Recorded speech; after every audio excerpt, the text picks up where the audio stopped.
Good morning, everyone, and welcome. Today is Tuesday, June 28th, 2022. It is the 10 o'clock hour. The Board of Supervisors of the County of Del Norte and the governing body of all other special assessment and taxing districts for which said board so acts is now meeting in regular session. Only those items that indicate a specific time will be heard at the assigned time. All other items may be taken out of sequence to accommodate the public and staff availability. Call this meeting to order, and Kylie, would you please take roll?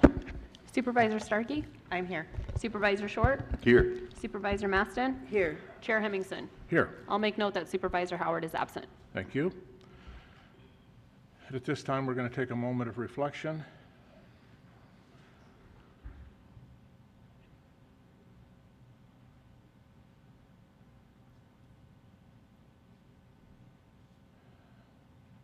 And now, if you'll all please stand and join me in the Pledge of Allegiance. Ready? I pledge allegiance To the flag of the United States of America and to the republic for which it stands, one nation, under God, indivisible, with liberty and justice for all. Introduction of new employees. None today, Chair. Actually. I'm kind of thinking we might. Nobody notified me today, Chair, but I guess we might have one.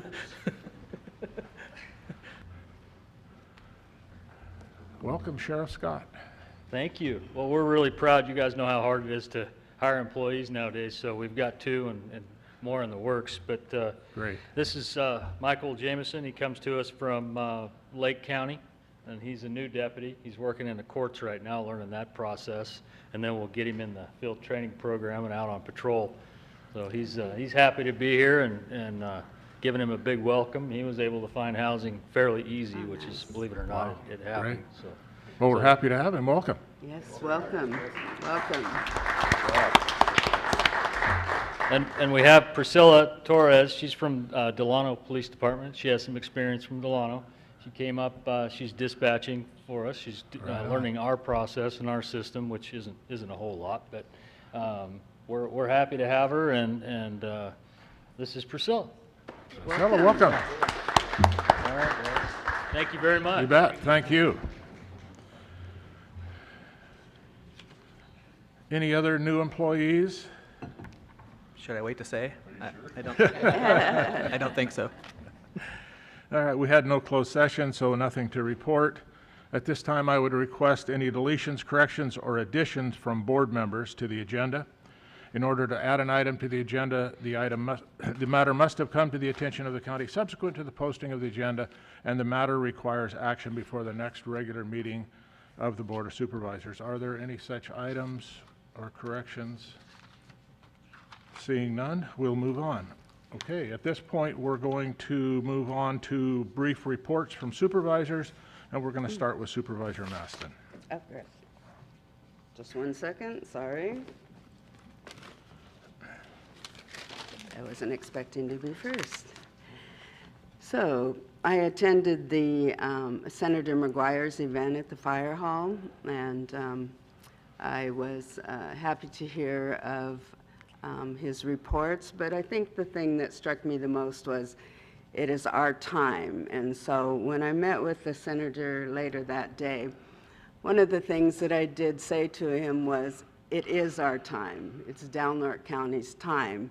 And with the surplus of funds and new dollars coming in, that I hope that they were thinking, that he was thinking of Del Norte County when he was looking at those funding sources, and that it was our time, and that he should be making sure that those dollars found their way to Del Norte County for the jail, for the homeless, and that most definitely should be looking at funds to support any efforts for a care court in Del Norte County. And I also wanted him to be aware of the special needs in District 5 for the roads that are not in the county system, and for the drainage issues that we face in that district in Birch Track. So I met with Eric Weir for the City of Crescent City, just to learn more about what's occurring in the beachfront area project and for what the plans were so that I could become more aware of the exciting things that are happening to the beachfront. I met with some constituents regarding fire preparedness and protection and law enforcement issues in the Birch Track area as well as in Klamath. I met with George Williamson and John McFarland from LAFCO just to get an introduction to the agency and its functions and as it related to my commissioner responsibilities. And then I met most recently with Elk Valley Council just to thank them for their endorsement and to invite them to enhancing tourism and economic development discussions. I also went to the Little League game in Medford, and they are still in the playoffs and are playing again tonight at 6 p.m. So I enjoyed being part of that, although I did not enjoy the 100-degree weather. So that completes my report. Thank you. Supervisor Starkey. I'm just going to say that I'm grateful that Supervisor Howard is not here so I can take up his time because I've got quite a bit to report out on. But I first want to just point out, look at the graphics on this, this new graphics that our IT department has done. It's just amazing, and they've done a fabulous job. I did ask that they not have the camera on me or at a better angle, but apparently that's not going to happen. So my report is I met with Aaron Dunn from Assemblymember Wood's office, and it's always a good thing when the Assembly member's office contacts you to find out how they can help Del Norte County. So it didn't go the other way around. She came up here because she wanted to meet with us to see what their office can do to be of assistance to us. I attended Senator McGuire's town hall lunch, and he has so much energy, and we are so grateful to have him being the representative for this district. He talked a lot about the various bills going through the legislature and how they will impact Del Norte County. He spoke about the care court, and he is obviously a proponent of that. We still are going to argue that the care courts need a lot more work before it's something that can be rolled out in rural Del Norte County. I participated after that luncheon in the Caltrans Clean California event, and that was a lot of fun to do that with Senator McGuire. We had the head of District 1 Caltrans there, Matt Brady, Lieutenant DP was there, but Clean California event is a way to beautify this area. Clean California is going to implement 10,000 jobs to people in the reentry, homeless, and there are grants for cleanups for state beautification projects and that sort of thing. So I was grateful to be a part of that. I listened in on the city council meeting. At the end of the meeting, that they decided that they wanted to revisit the tri-agency and their contribution, and so that's going to be discussed at an upcoming meeting, and I'm still going to hold firm that they can pitch in as much as the county, so that's my stance on that. I attended the Tobacco-Free Del Norte Coalition, and in that I was invited to hear some stories. And one of the things that they wanted to talk about is getting the county on board with that smoke-free multi-unit housing initiative that the city has already implemented. That's something that I'm hoping to bring back to this board soon for us to discuss. The smoke-free multi-home housing protects various people in other apartments and that sort of thing in an apartment complex. I attended a solid waste management meeting. I attended the NorCal for Health Born to Breathe Awards ceremony, and that was just such an honor and a privilege that they asked me to attend that. It was really a time to recognize the youths who made TikToks and posters and videos and other ways in which to get the word out about the dangers of vaping. And I am hoping to get this matter on the July 12th, 2022 agenda, so that I'm able to show two short videos. One was a documentary about youth vaping, and the other was from a local resident who has experienced this sort of problem within their own family about youth vaping. And I would like that video to be shown too, to show that we do need to pay attention. And even though we're all good parents, sometimes even good parents have issues with their children doing things that are bad for them. I also want to just point out that Supervisor Howard and Supervisor Maston were not in attendance at the workshop, so I think this should be a full board discussion, and I'm hoping we can have that on July 12th. I participated in the mock interviews for the E3 program, and that was a pleasure. We ended up hiring, I think, 5 individuals to work for various departments within Del Norte County. And this is just a way to plant a seed so that these kids see what it is that we do here in Del Norte County, and if they go off to school, how they can come back and contribute. I met with a representative from Charter Communications. I just want to say that Charter and Spectrum have an affordable connectivity program, and which allows people to receive high-speed internet at affordable rates. So you can contact me if you want some further information, or you can contact Spectrum to see if you qualify. I attended a meeting with the retired Trinity County CAO and the retired Public Works for Trinity County discussing the jail. And we're just basically working on ways in which we can find funding, we can improve our jail. Physics tells us that an object in motion stays in motion, and an object that rests stays in rest. So I'm going to keep this jail discussion going. I have momentum for it, and I want to continue it until we can get some leeway. I met with a nurse named Maria Dorenzo at the Open Door regarding maternal mental health. And through this meeting, I realized that we have a lot of simultaneous programs running, and we need to all kind of get to one table and discuss those. So as a result of that, I signed up to attend the coalition Healthy Family, Happy Babies. And it's a coalition that brings together all the players, so to speak, and what services are available to new mothers and new families and children 0 through 5. And one of the programs that they're working on is called Unite Us, and it would be a coordinated care network to find out exactly where all the referrals are.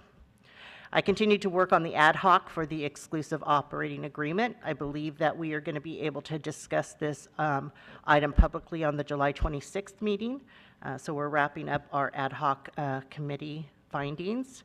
I attended the first 5 meeting where we finalized the strategic plan.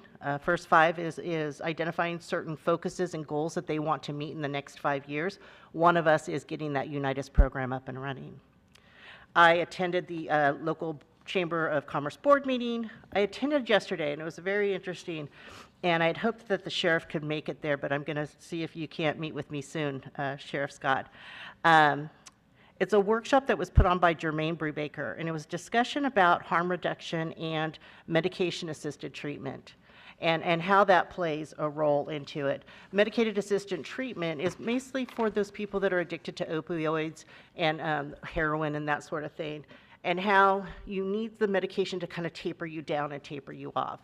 Now, currently, if you're on an MAT and you get booked into the county jail, you can stay on it. However, if you are booked into the county jail and you're not on that, there is no way in which to start that. And just the statistics show that the success rate for those who take these medicated assisted treatment, it reduces the continuation of substance abuse. So I'll be checking with you, Sheriff Scott. I continue to plan all the 4th of July festivities. It's a week from yesterday is the 4th of July. There's good prizes for the raffle. The parade is shaping up to be full of great entries. There's going to be bands. There's going to be food. There's going to be fireworks. We have the best 4th of July in all of California. I enjoyed a Redwood canoe tour, and during that tour, I went as just, kind of a personal thing, but I got to hear all the dam removal and the benefits of how we can make that river healthier if we remove those dams. And then finally, I got a call from a constituent with regard to vaccines for their 6-month to 3-year-olds, essentially 2-year-olds. And so they wanted to know if we had that available locally. So I want to report that Public Health has ordered Moderna vaccine for the under 2 population, but they have not yet received it. So they have a limited amount of Pfizer pediatrics on hand. They are beginning to schedule appointments for under 2 for the next clinic, which will take place on July 5th. And the number to call for that is 464-0861. Open Door has the vaccine, and they are offering that. UIHS will be offering the vaccines. It's just not available just yet. Sutter Hospital was not going to be offering the vaccines, but because of the persistence of our public health department, they may be changing their minds. and local pharmacies are still in the planning stages. So that is my report. Thank you, Supervisor Starkey, and thank you, Supervisor Howard, for allowing Supervisor Starkey not to feel rushed. Supervisor Short. Thank you, Mr. Chairman.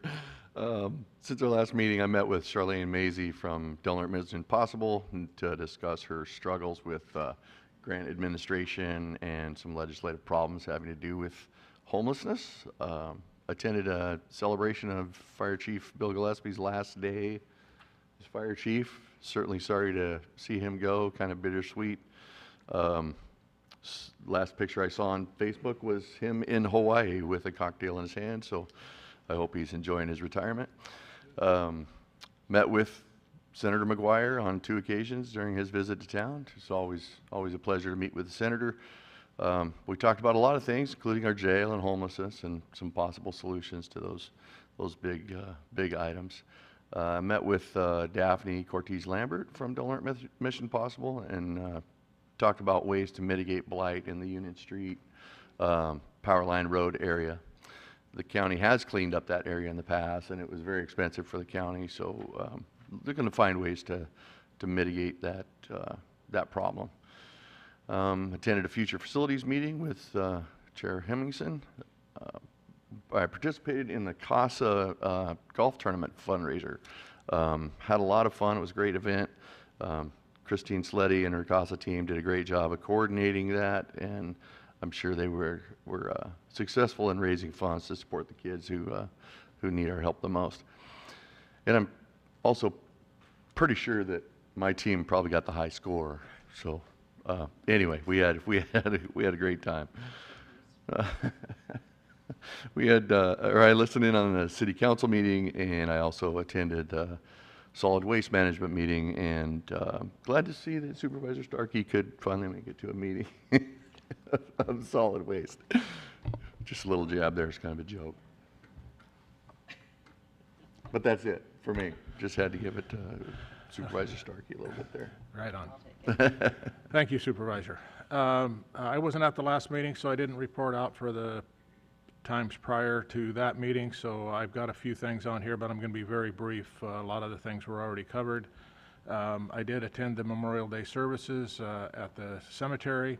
I had a Border Coast Regional Airport Authority meeting, had a Natural Resources meeting, had a local Transportation Commission meeting, did agenda review along with Vice Chair Short, since I knew that I was not going to be here at the last meeting, and I want to thank him for taking over the meeting. He did an excellent job. I was able to view the meeting online. Went to Grass Valley for our RCRC meeting, along with our Golden State Finance Authority meeting. Within that meeting, in RCRC, they have an economic development team. And so I had some pretty frank discussions about some economic development in Delaware County, and we talked about possible ways of using the tri-agency as well as Visitors Bureau and Chamber of Commerce. So anyway, those are going to be some ongoing talks that we're going to continue on about economic development in Delaware County. Pretty excited about that. I had a time in getting some documents notarized, but finally got those done. Had a future facilities meeting, as was discussed. When Senator McGuire was in town, had a chance to have coffee. I don't drink coffee, but he does. So anyway, we had a coffee meeting, as Supervisor Short said earlier. It's really nice to get together with him and have one-on-one where you can, not a lot of distractions, and you're able to talk to him about issues of Delaware County. Also attended the lunch town hall with the senator at the fire hall. He asked me to get up and say a few words, which I did. Again, as Supervisor Starkey elaborated on, a lot of good things for Delaware County, possibly in the works, and maybe some that we're going to have to keep an eye on. I did a agenda review via Zoom this last or a week ago Tuesday because I had tested positive for COVID. It was a pretty mild case, and it didn't last too awful long, less than a week, and I tested negative. I had and I actually had to be on the phone again because I hadn't tested yet. I probably was negative, but I hadn't tested yet for the meeting. Had a meeting with the school district staff, Jeff Napier, along with Delmart Local Transportation Director Tamara Layton, CDD Director Heidi Kunstl, Road Supervisor Richard Mello, Engineering Rosanna Barr, about the traffic circulation at Redwood School. We've had some issues out there for some time. We've been trying to get that taken care of for a number of years, and hopefully we'll get to some sort of solution here soon. I also contacted Senator McGuire's office, talked to staff about that same issue, seeing if there was something that we couldn't do to help that situation. I'd also, I just happened to catch on Facebook this morning a little blurb about the monitoring station out at Pacific Shores. If you hadn't got a chance to read that, you should. We've had some issues in getting people out there at that monitoring station that I guess are stable or will handle what we want them to do, and this gentleman that we have out there now seems to be doing an excellent job, and I really liked what he put out on Facebook today. So if you get a chance, you might want to take a look at that. And I'd give you his name, but he didn't give his name, and I don't know who it is, and I don't know why I don't know who it is, but I don't. It's my district, and I thought I was kept up with all that kind of stuff. But anyway, very happy to see what he's doing there. That all looks good. And that's it for me. That's my report. So we are going to move on to the consent agenda. Mr. Chairman, I have a question about one agenda item. Okay. Item number 6 has to do with our Veteran Services Officer, Department of Veterans Affairs Medi-Cal certificate. Are we able to act on that now, Neil, being we've had a resignation tendered from our VSO? Is that shouldn't have any effect on it? That answers my question. Cool. I would move we approve the consent calendar. Okay. I have a motion. I'll second. I have a motion and a second. Any public comment on the consent agenda? Okay.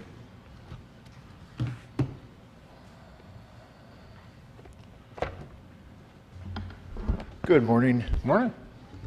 Thank you, Mr. Stopwatch Monitor, Board of Supervisors. Good morning. There are a lot of items on today's consent agenda that could use some critical thought and perhaps maybe not approve one of them. I could appease you and maybe say, why do we even vote on them?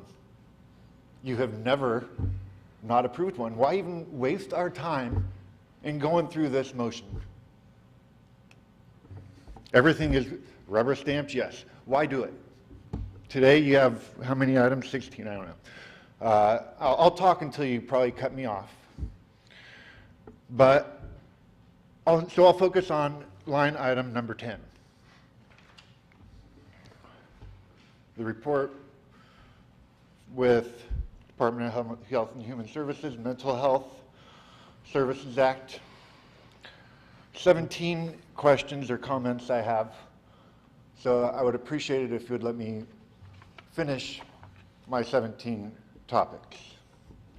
Your time is right there on that screen, so you can. Don't interrupt me, please. Okay. Thank you. Number 1, if I could direct your attention to the board report.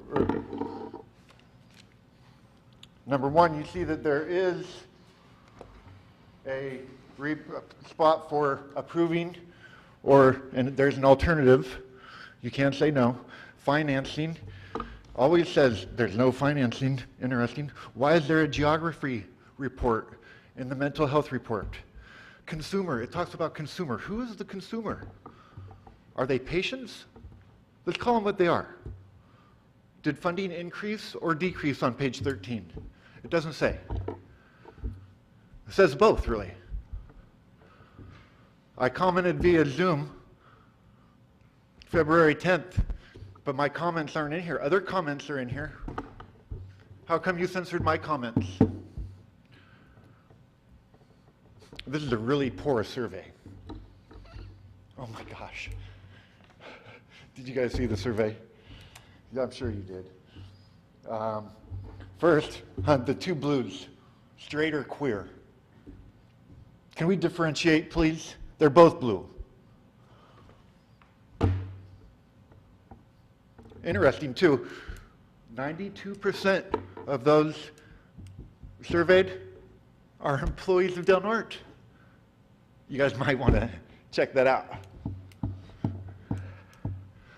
Also, you might want to check your sexual harassment policy.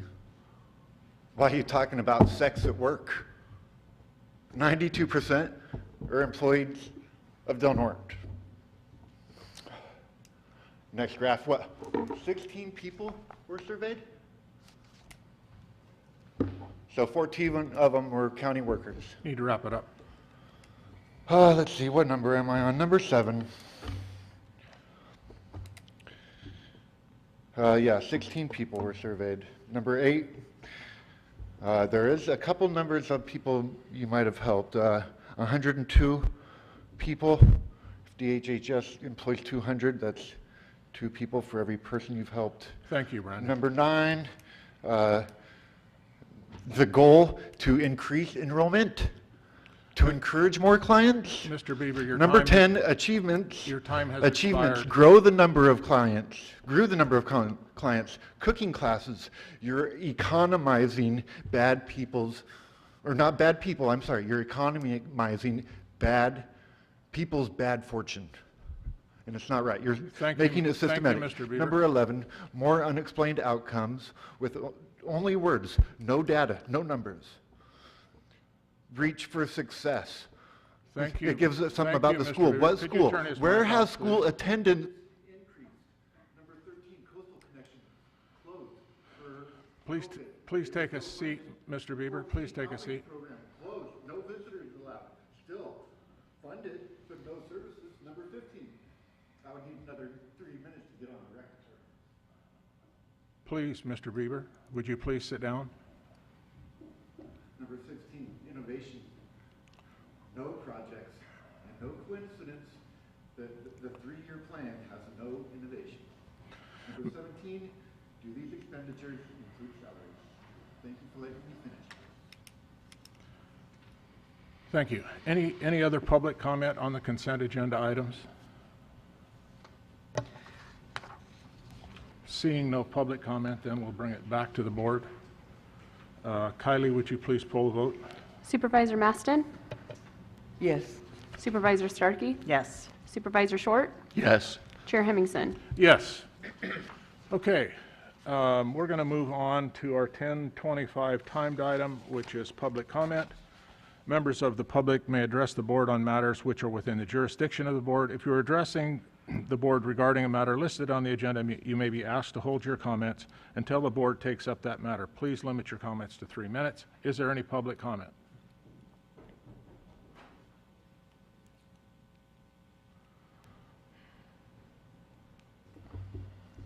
I'm sorry.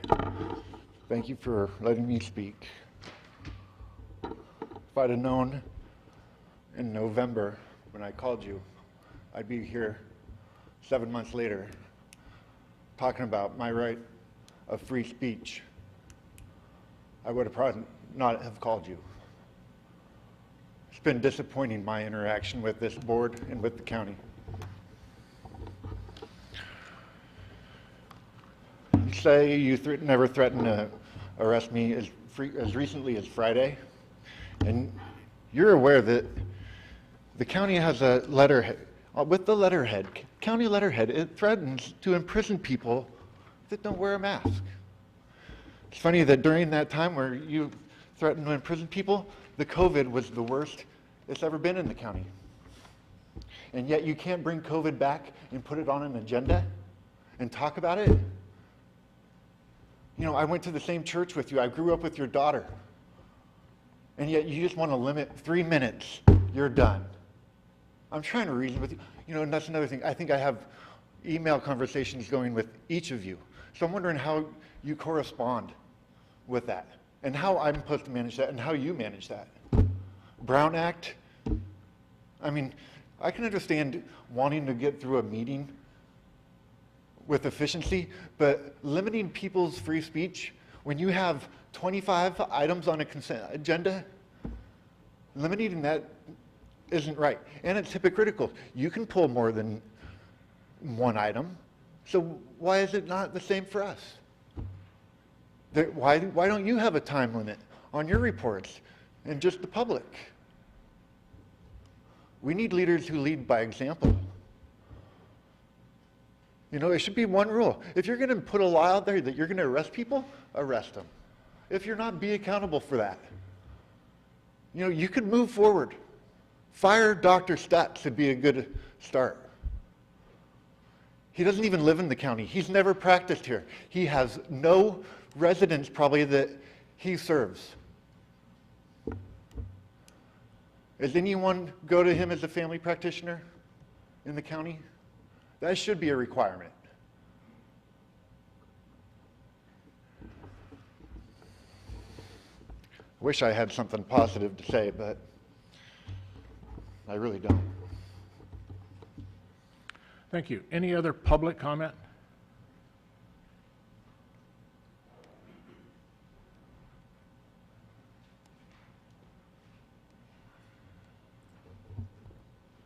Yeah, my name is Elias Mavericks. I'm from Point St. George. I want to welcome the new sheriff also. And as far as that point you brought out about that person at Kellogg Beach, his first name's Sean. Great. I met with him. He's a brave dude. Cool. Really brave to be out there by himself. Yeah. He's doing about the same job I'm doing at Point St. George, protecting that area. But I get no accolades. And that's fine. I'm good with that. I know what I'm doing, and I know what he's doing. He's out there alone with some dangerous dudes, really dangerous dudes that live out there that are ready to shoot people and do whatever they got to do to survive. So things are getting dangerous. We should, as Mr. Bieber put, we have to step up and be proactive.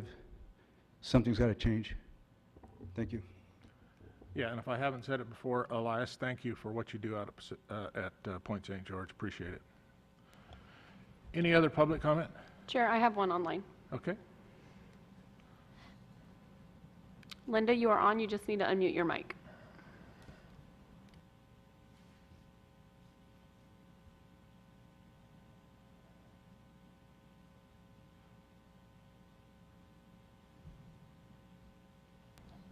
Linda, are you there?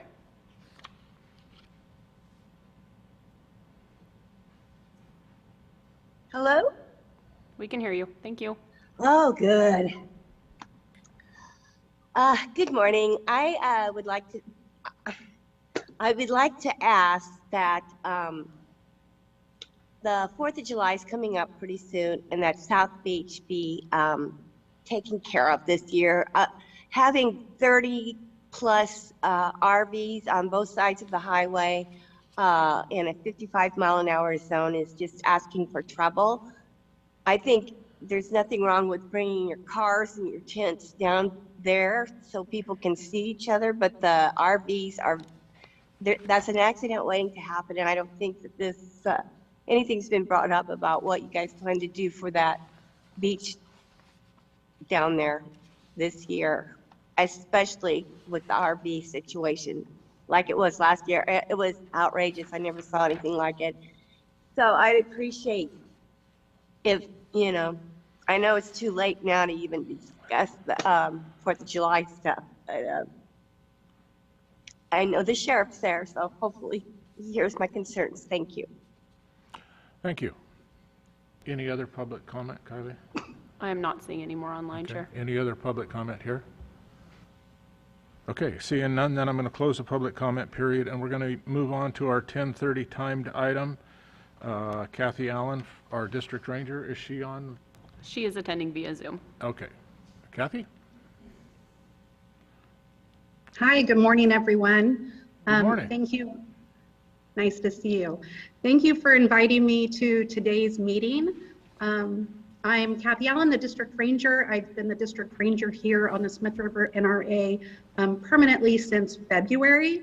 And I just really appreciate the opportunity to be able to update you on some of our projects and our partnerships that our hardworking staff are currently working on. So I'm going to start with staffing and the operations of our visitor center. We have been fortunate to fill 2 recent positions. Both our vacant forester and wildlife biologist positions were recently offered and accepted. So we'll have those folks coming on in the next 4 to 6 weeks. And that really rounds out my district leadership team. We're also moving forward in the hiring process to fill up to 4 to 5 new recreation positions on the NRA, as well as a heritage intern, a new full-time botanist position, and a handful of fuels positions. So I'm appreciative to be able to add capacity to our staff.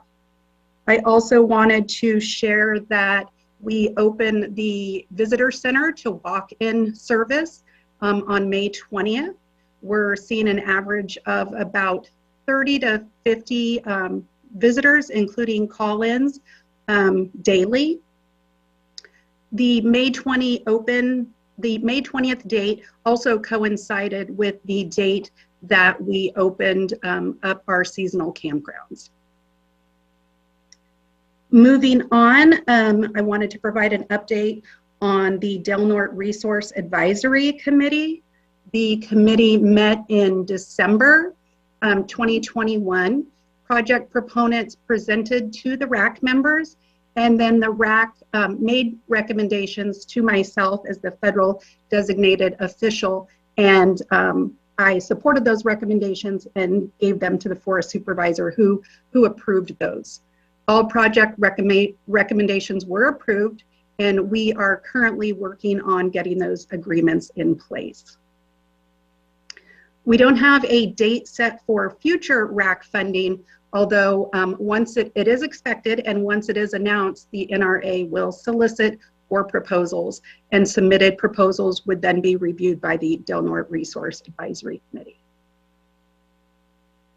Next up, a report out on the Great American Outdoors Act funding. The 6 Rivers received fiscal year 21 and 22 Great American Outdoors, or GAOA funding. The funding will support needs across the forest, including the NRA.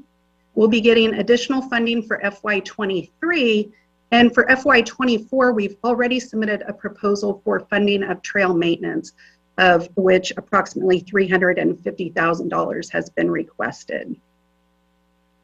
Among other projects, the one I wanted to share out with the supervisors today is the revamping of our visitor center kiosk here at the ranger station.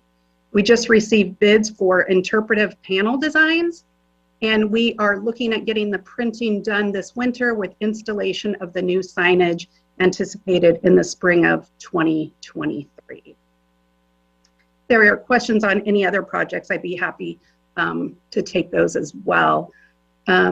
Jumping over to our fuels program, because of our strong relationship with the Smith River Collaborative and our partners, we've been able to increase the pace and scale of our fuels program and get more acres treated on the ground.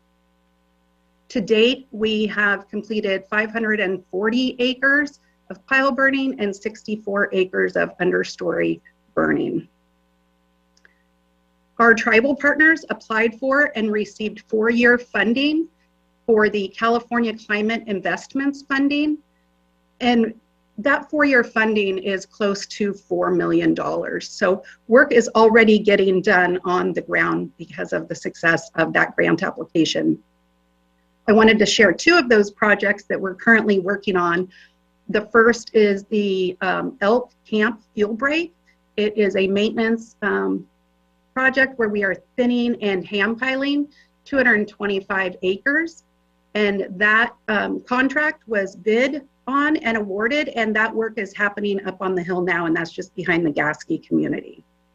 The second project as part of this CCI funding is the Gordon Hill projects. It's 110 acres.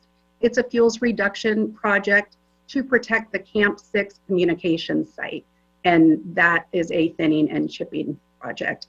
That project was bid on and has been awarded, and we expect the work to start within the next few days to maybe a week. Okay, that wraps up fuels, and I was going to share out our projected FY23 and 24 veg management projects on the district. These are our thinning projects for restoration and wildlife habitat. The first is Canopy Creek.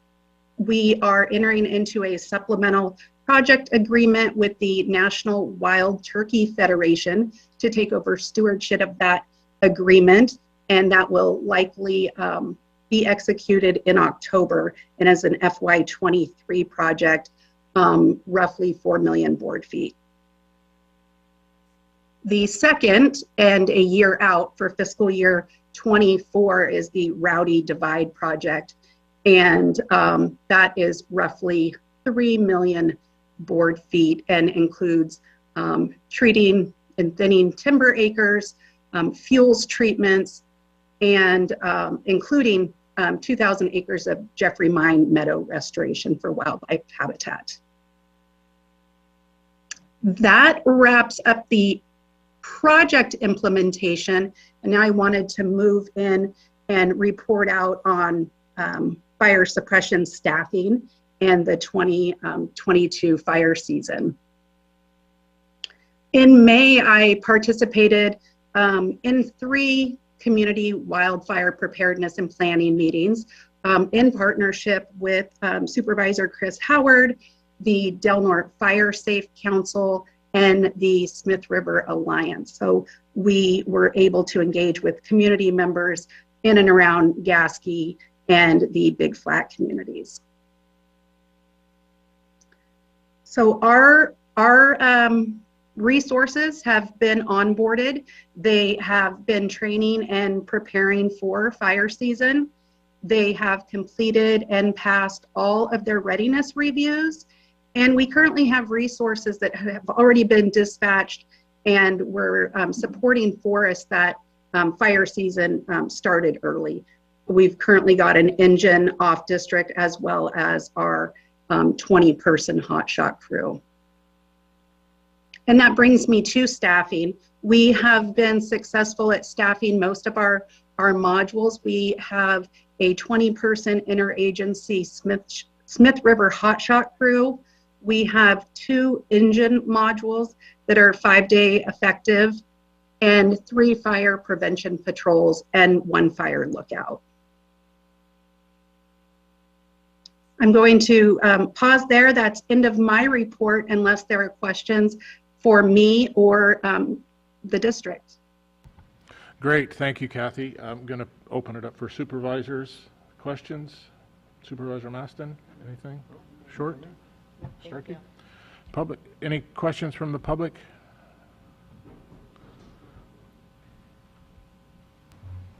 Hi, good morning. Yeah, thank you. I saw a recent sign that was put up that had a permit for no fire, no barbecues. I'm just wondering if you could expand on the requirements and regulations on those signs. Sure. The current fire restriction, the order that we are under is for no fireworks and no explosives. We haven't gone into campfire restrictions. There's a sign on the highway that says no barbecue. I have a picture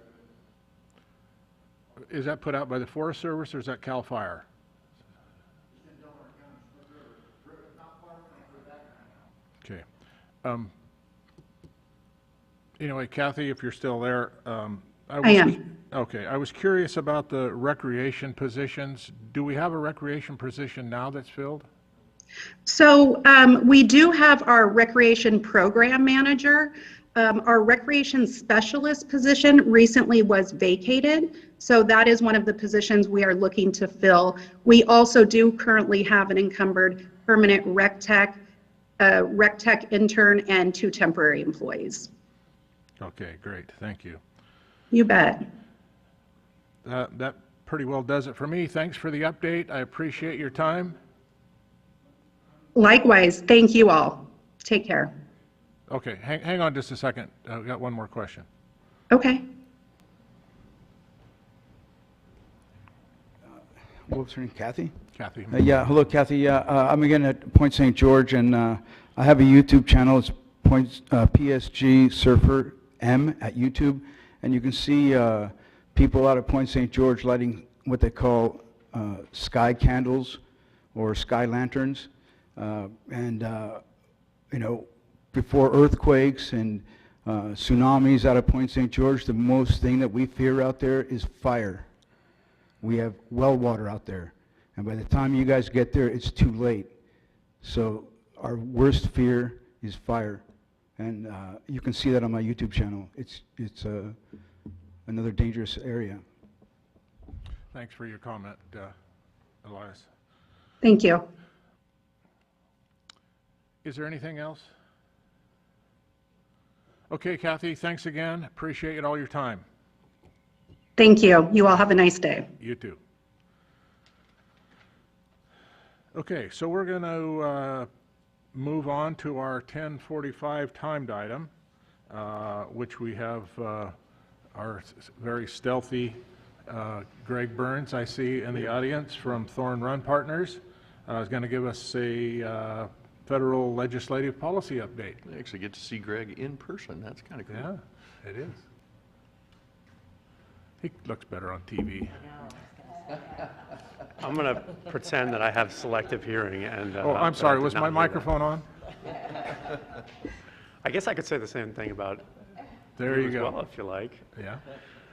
Well, thanks very much for having me. I'm Greg Burns with Thorn Run Partners. As you all know, I work on your behalf in Washington. You know, it's been a strange last couple of years. You know, I haven't been here since, I guess it has been 2019 because of the pandemic and associated other issues. But it's great to be back. It's great to see some new faces, and to be able to tell you all about the work that we've been doing, because certainly it hasn't slowed. And I think you know that because we have had so many opportunities actually in this sort of new world to interact, just like the Board of Supervisors was able to, you know, virtually. And certainly I've appreciated that, but it's always good to be back. You know, when I think back on some of our most recent discussions, we really have focused a lot over the past 2 years on the American Rescue Plan and the importance of ensuring that Congress was aggressively responding to the impacts of the pandemic. And certainly for you all, they did, and ultimately passed a piece of legislation, the American Rescue Plan, that did provide you all with $5.4 million, which you subsequently have worked to you know, allocate in a variety of ways that are certainly allowable under the rules. So obviously that's been beneficial. More recently, and really towards the end of the prior county administrator's term, we began to also work with Congress on the return of congressionally directed spending or earmarks. And you all were a very big beneficiary of earmarks in the first go-around, and which actually didn't culminate until the bill was passed in March of this year. But you did receive $3.08 million for renovations at the jail facility. I know that I've been working closely with the county administrator and assistant county administrator on sort of actually receiving those funds. You don't have them in hand yet, but we certainly have begun some conversations. I will say we've had a few ups and downs along the way, figuring out, you know, what kinds of potential cost shares that there may be associated with those funds.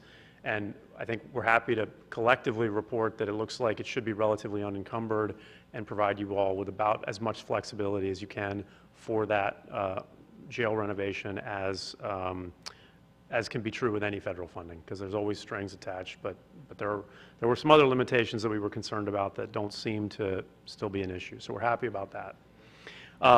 I do want to recognize that Senator Feinstein was able to get you all these funds. She was the one who put in the request and ultimately helped get it funded, and so certainly, you know, her support of that is, you know, tremendous. I don't want to say that it was the first year of the return to earmarks, it was almost a bit of a shot in the dark. You know, we weren't really sure what would stick.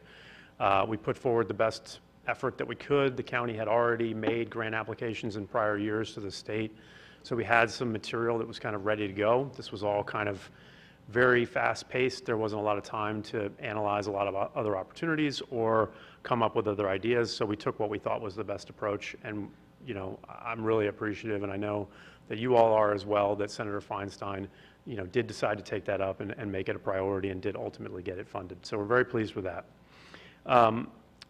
Continuing on, we also, you know, have submitted some additional earmark requests or community project funding requests to all the members of your delegation for this year. And we just recently got some very good news that Congressman Huffman not only put forward a request for some computer-aided dispatch and records management systems that will improve your dispatch operations, but that he also was successful in securing funds, $550,000. And so certainly his staff and the congressman deserve a lot of credit for that, and we obviously thank them for that. Now, I will say that those funds are not a done deal. At any moment, you know, they're not likely to fall out on their own, but sort of congressionally directed spending can sort of disappear as the year goes on and as Congress tries to work through these various bills. But we're in as good of a spot as we can be with respect to that funding, and, you know, we'll just continue to work to make sure that it stays in the bills moving forward. I'm hopeful that at some point by the end of this calendar year, sometime after the election, but before you know, literally the end of the year, that Congress will be able to resolve this and that we'll have good news to share at that time. We also have a request that we made of both Senate offices for a renovation of Pike Field. That was $1.5 million that we asked for. Senator Padilla made that request on your behalf. So again, you're now getting support over the past 2 years from every member of the delegation, which I think is great. And we, you know, we don't have any news as to whether that was funded or not, but certainly I should have some news probably in July as to where things stand. But overall, you know, I mean, this has been tremendously successful for you all. I'm very pleased. We really, when I first began to work on behalf of the county, didn't have an opportunity to do much in the way of congressionally directed spending. It was kind of at the tail end of that process. You know, we weren't able to come up with projects that were getting the eye of the delegation, and yet now we've been able to do that both years and with a wide variety of projects. So I'm very happy. I know that you all are as well, and I continue to relay your thanks to the delegation whenever I can. Certainly beyond just the American Rescue Plan and all this congressionally directed spending, you know, there's always other items that are going on. I think later today, or maybe you've already talked about it, there's a new piece of legislation that was introduced by 2 members of Congress from the state of Washington. They focused on forest management activities. It's a very broad bill. It's got a lot of really interesting things in it. I don't think it's going to go anywhere in this Congress, to be blunt. But that said, it doesn't hurt to have it as as kind of a marker for the next Congress, particularly if we do see the kind of electoral changes with the makeup of Congress that many people expect. So that's, I think, an exciting piece of legislation. I know that I certainly want to use the letters that I'm hopeful that you will authorize or just did authorize before I arrived in my stealthy manner, to basically take those to the Hill and make sure that we're able to, you know, talk about them and explain why this is of importance to the county and why even more members of Congress should be supportive of those pieces of legislation. I would be remiss if I didn't mention, of course, the ongoing effort to get secure rural schools funding. That was actually included, an extension of that program was included in the American Rescue Plan. So that was another little tidbit that many people didn't know about that was in there that was of direct benefit to you all. Interestingly, this was the first time where they actually increased the level of funding as opposed to decreasing it. For years, and certainly Supervisor Hemmingson, you'll recall, they've been reducing it by about 5% each year. And this was the first time where they actually increased it. So we're pleased to see that. You know, I think senators and members of Congress are recognizing that, you know, if they don't change the way that they manage forests and allow for some revenue as envisioned in the Forests Act, then certainly they've got to not just continuously cut the SRS payments, you know, forever. We also have ongoing PILT funding that's become actually much more regular, and Congress seems to have done away with the idea that they somehow need to fight over that issue.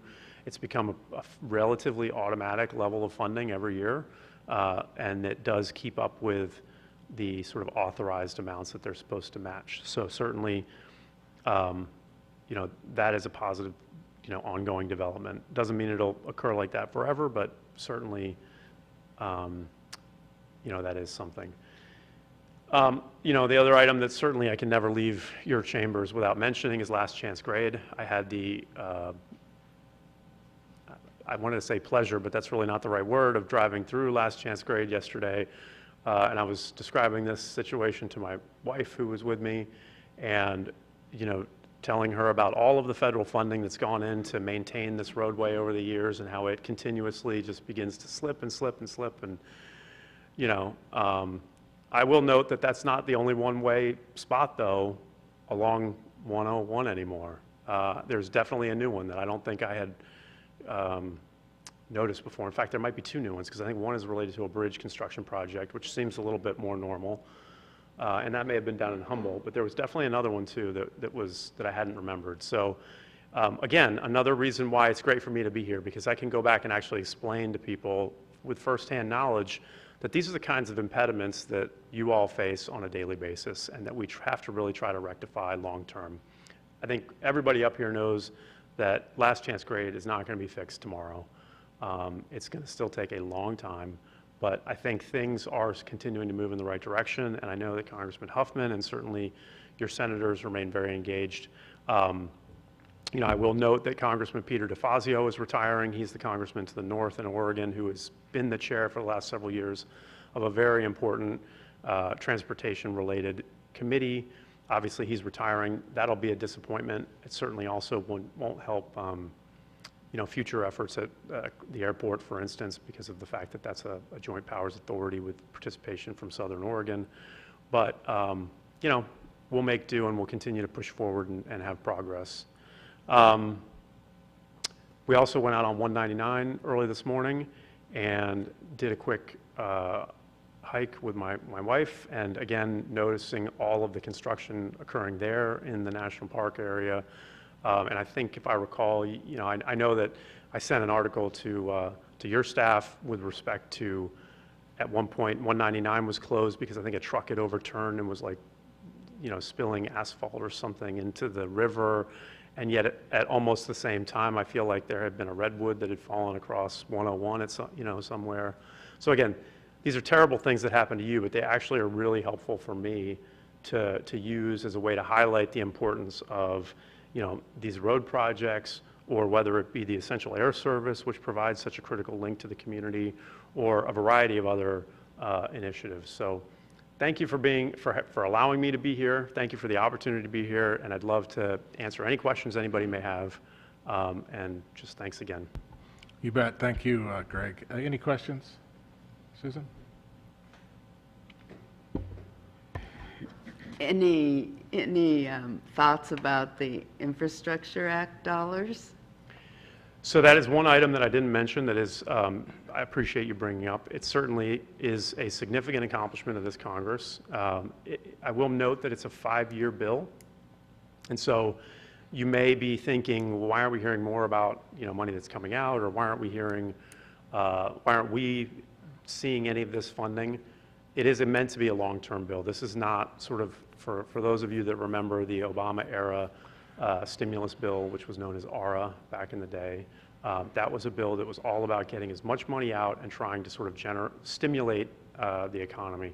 This is not that. This is meant to build substantive infrastructure across the country and improve, our transportation infrastructure very broadly.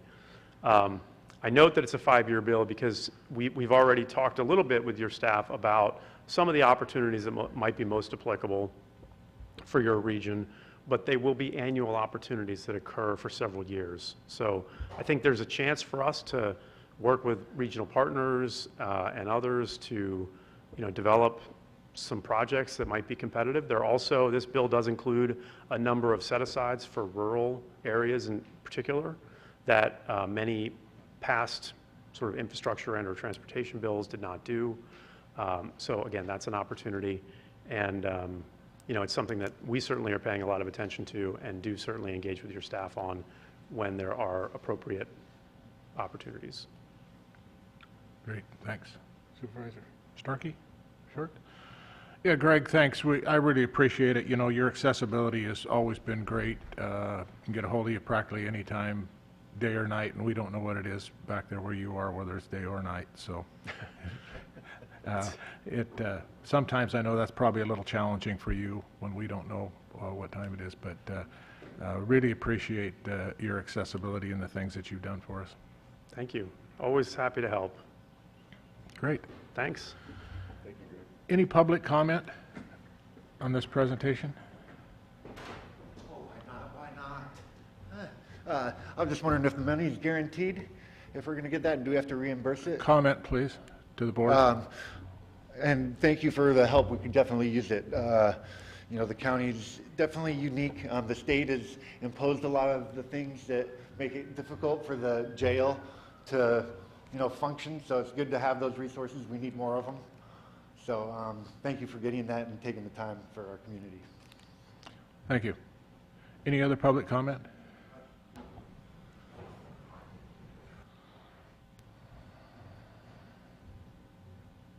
Yeah, again, my name's Elias Mavris. I want to mention again about my YouTube channel. It's, the county has 28,000, Donald County has roughly 28,000 people. All my videos together in combination have 17,800 total views. That's a lot for one place viewing in this little county here, and I'm just showing one area, which is just Point St. George. Point St. George is also a combination of different entities. It's California Department of Fish and Wildlife, it's county, it's native, Tolowa, and parks, California parks. I don't seem to be getting any headway on what's going to happen with this abandoned beach area. Crescent City has really 3 major beaches. It's South Beach, Pebble Beach, and Point St. George, which has an unencumbered view of the Point St. George Lighthouse, which is historically one of the most dangerous lighthouses in U.S. history, and it'll slowly dissolve into the Pacific. As far as that goes, I drove over the weekend to Sacramento, to our state capital, to visit the headquarters of the California Department of Fish and Wildlife. And it's a beautiful building. It takes up half a city block, many stories high, beautiful lobby. But the people inside looked like they never saw dirt before. People that probably didn't understand what Department of Fish and Wildlife even was. And I had no help, no feeling of someone to listen to, and sent away with a number to call, which I've called before, and it gives you an answering machine. As far as the airport goes and the gas siphoning out there that's been going on, which I'm closely related to because I'm only 1 mile away. Point St. George hasn't had that kind of a problem, but you'd think a federal aviation place would have more protection. And it's not about what people are taking from the airports. I'm sure I have more travel time than anybody in this room. I have had over 6 passports in my life, stamped front and back from different countries, and spent time in others. So it's not about what people are taking from the airports. It's more important to focus on what these kind of people would leave at an airport. Let that sink in for a bit. Thank you. Thank you. Is that the name of your YouTube, is Point St. George? PSG PSG surfer. Kylie, any public comment? Yes, Chair, I have one online. Okay.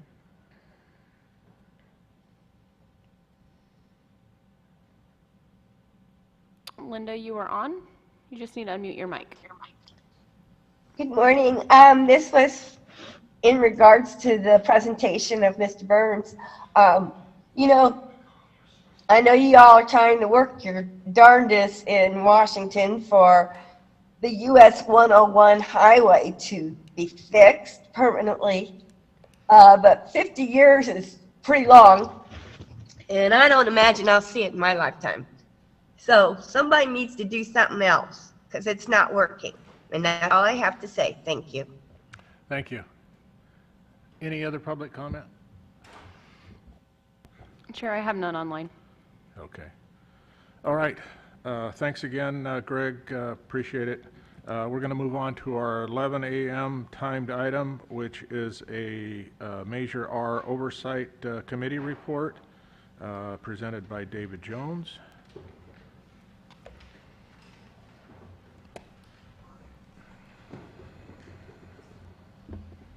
Come up with me? Great. Good morning, Board. Good morning. My name is David Jones. I've been pretty much elected the spokesman for the Measure R Oversight Committee.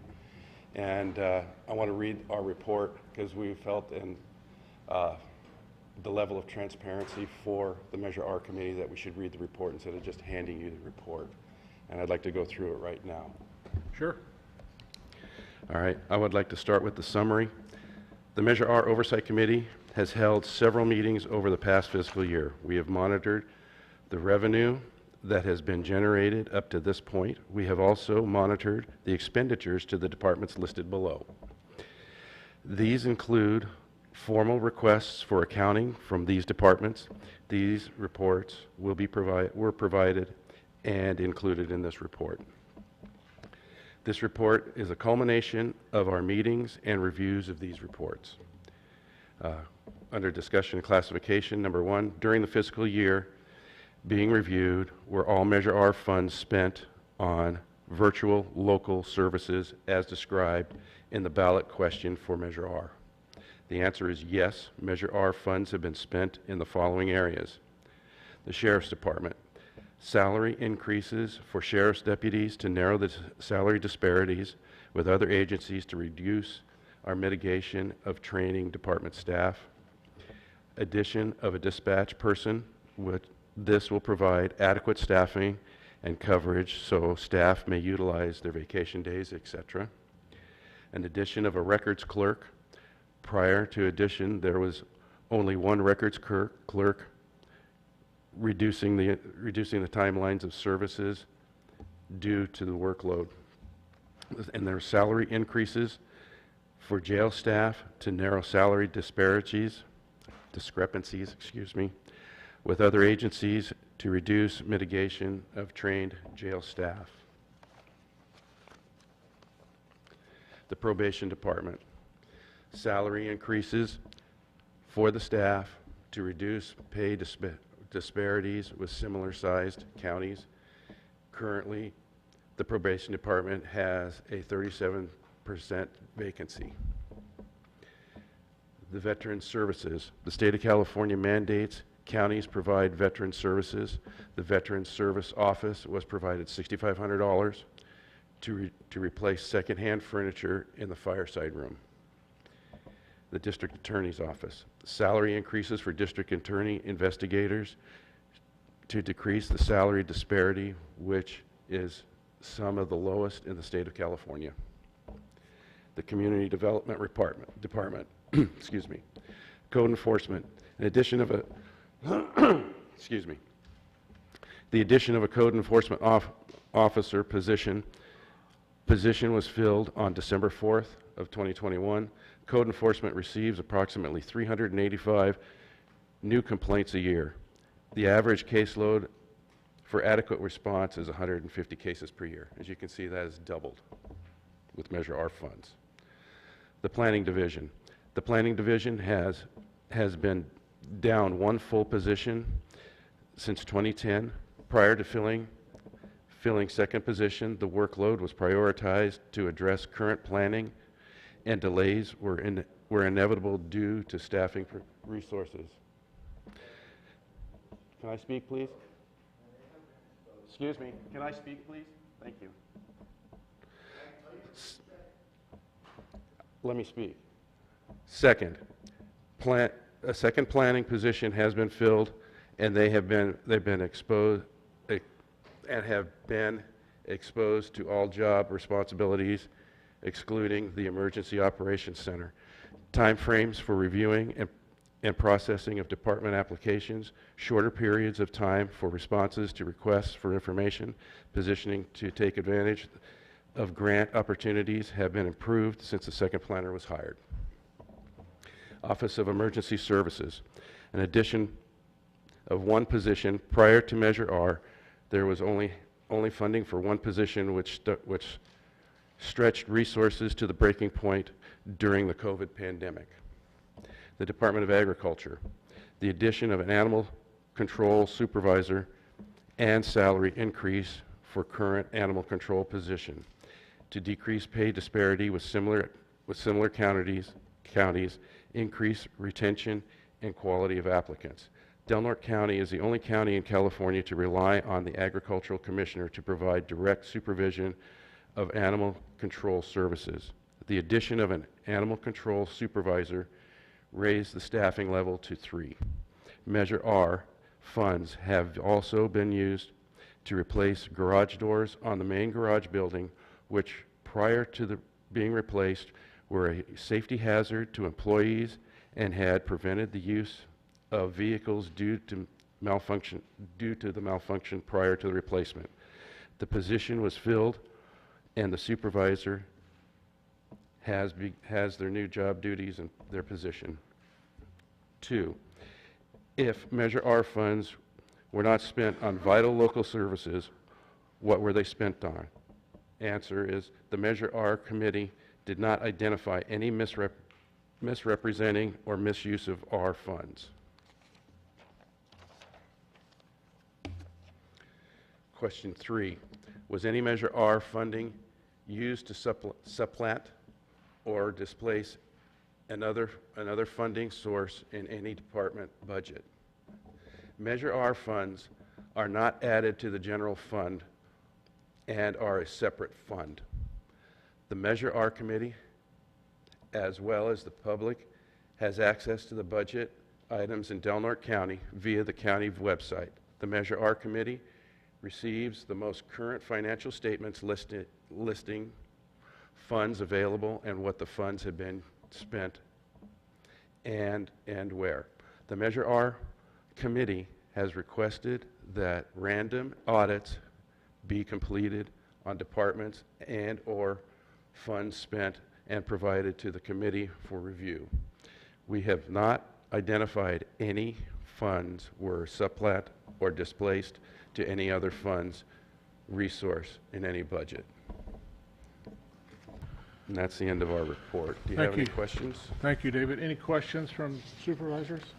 Supervisor Starkey? I don't necessarily have a question, but I do know that this takes time, and this is something that you and about 5 or 6 others are volunteering your time and acting as an oversight for this funding. And I appreciate that. These are the peers in the community who are making sure that the allocations are done judiciously. So I do appreciate you taking your time to do that. Thank you. Yeah, I want to just also say thank you for serving in that capacity and making sure that the funds are spent appropriately and representing the residents in this county to assure that the money that was approved and was spent appropriately, and volunteering your services to ensure that that occurred is commendable. So thank you. Thank you. Supervisor Short? Thank you very much for your support, David. Thanks, David. Thanks for all your time, and everybody else that's on the committee. Really appreciate it. Okay. Takes care of our timed items. We're going to move on to item... Do we have to... Oh, I'm sorry. Let's have some public comment on the Oversight Committee report. Is there not an action also, Mr. Chair? There's no action that I see. Okay. Public comment? Questions allowed? To the Comment, board? public comment on the Oversight Committee's report? That was kind of an answer. Yeah. Thank you. Yes, thank you very much to the board for making yourselves available and the time. It is a big endeavor, and it's a good opportunity for our community to see how the government is spending our money and have some accountability. You know, and it's even a better time that you're doing this, that it's quite possible Measure R is going to be on the ballot again, and we'd like to have your input of what the county is doing well and what it needs to improve on. I'd really like to know who wrote it. Wrote what? This report, the summary, huh? The whole committee. Everyone wrote it? You guys all got around and, or is there an email or something that you guys kind of used to discuss the writing of this? I don't know what the point is, but please limit to comments to the board, please. Oh, do you not see the relevance in who wrote the report? I do not. You don't? Do you think it would be relevant for the same person to write the report who makes the budget?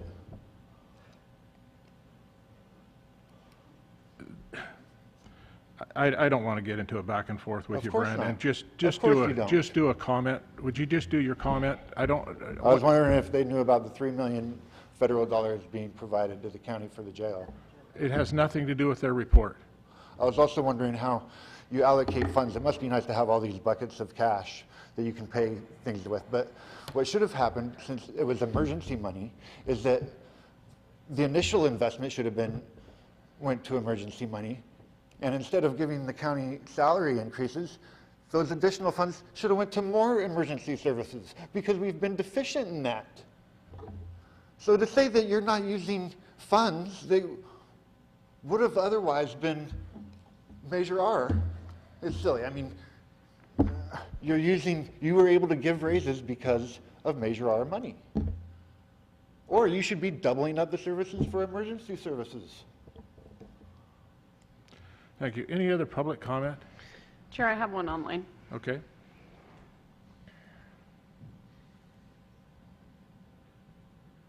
Linda, you are on. You just need to unmute your mic. Thank you.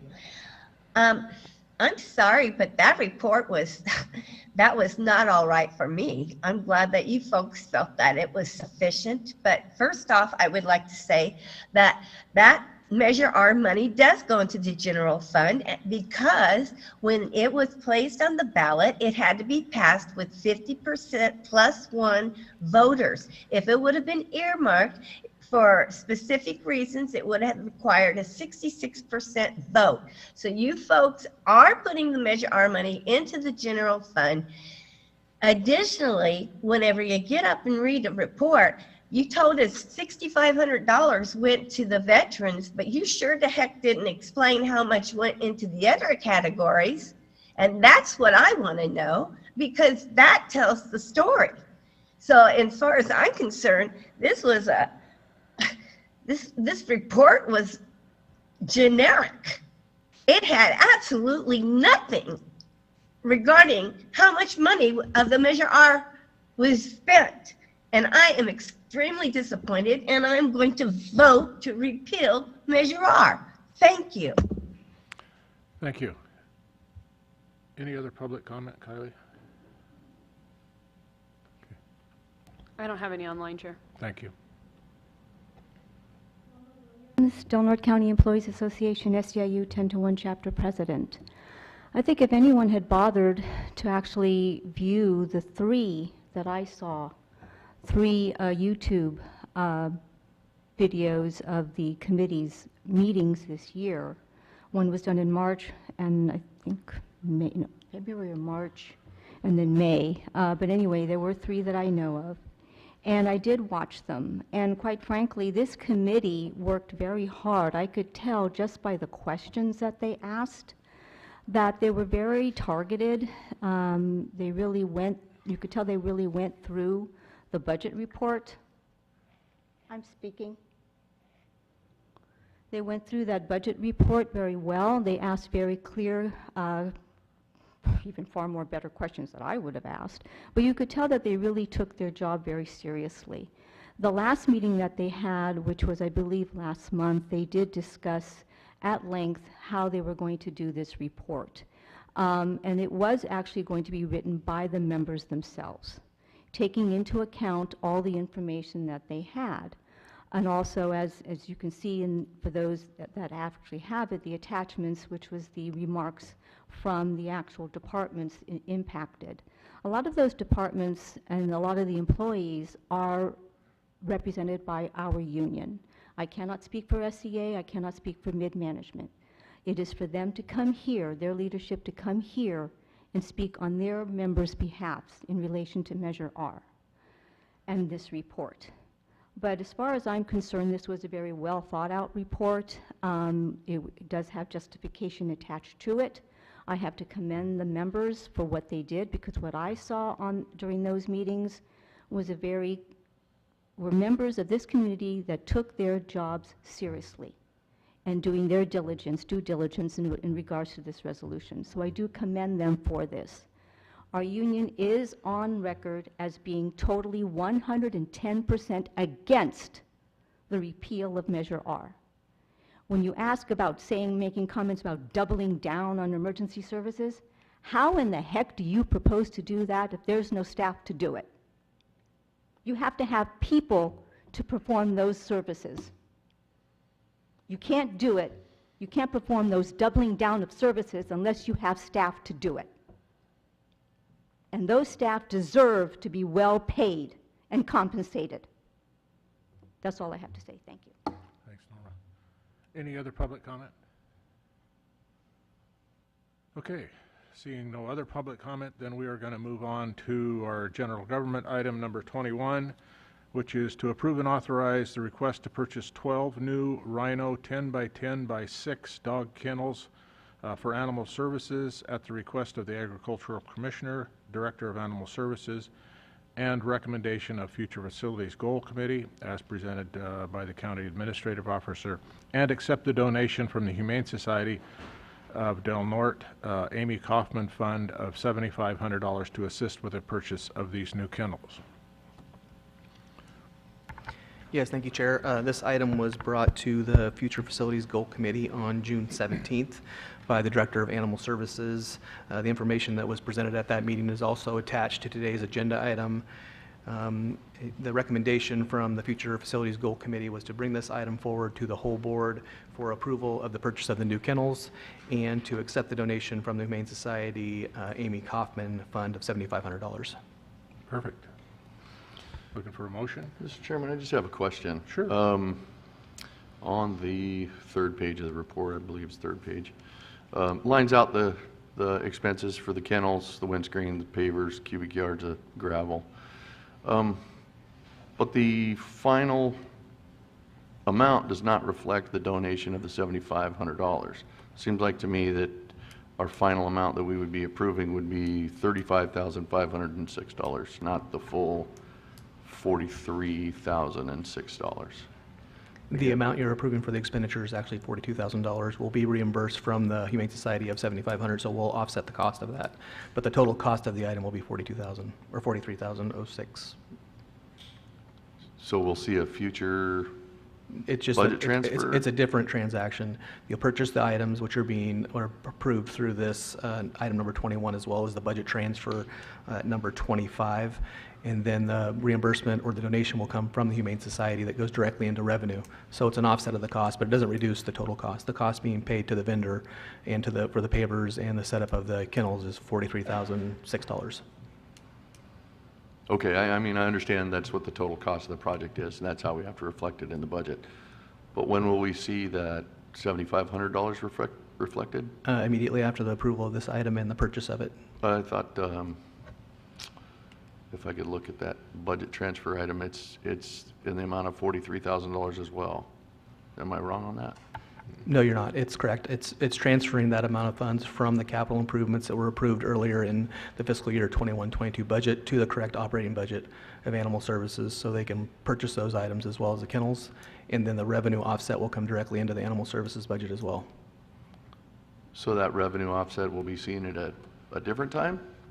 I guess I'm not getting, I mean, I see the budget transfer of You're correct about the $43,006. net cost of it. The net cost will be the $30-some thousand with the $7,500 offset, but in order to purchase the items needed for the project, the total $43,000 needs to be transferred into the operating expenditures, and then a revenue will come in for $7,500 to offset those expenditures. So we'll see that at a later, Yes, after At a the later budget time. goes, yes. So the question you just raised, though, that I didn't think of was, does it stay in the animals service budget, or does it go back into the item 25, which is in the miscellaneous revenue and expenditures budget, which It'll come does into it the stay- animal services budget as a specific donation for this project.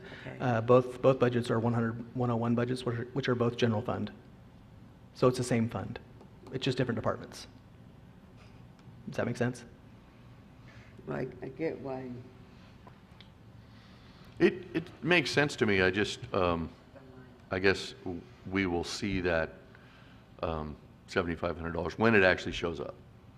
We haven't seen it yet, so it can't be reflected in the budget at this time. That's, am I understanding that correctly? Yes, that's correct. Okay. And if the board would have approved the net cost, then it wouldn't be sufficient enough to pay for the project.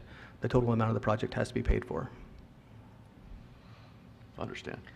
Thank you. Supervisor Starkey. I do. I have a couple questions. How many kennels have been put out there so far by the volunteers funded by fundraising?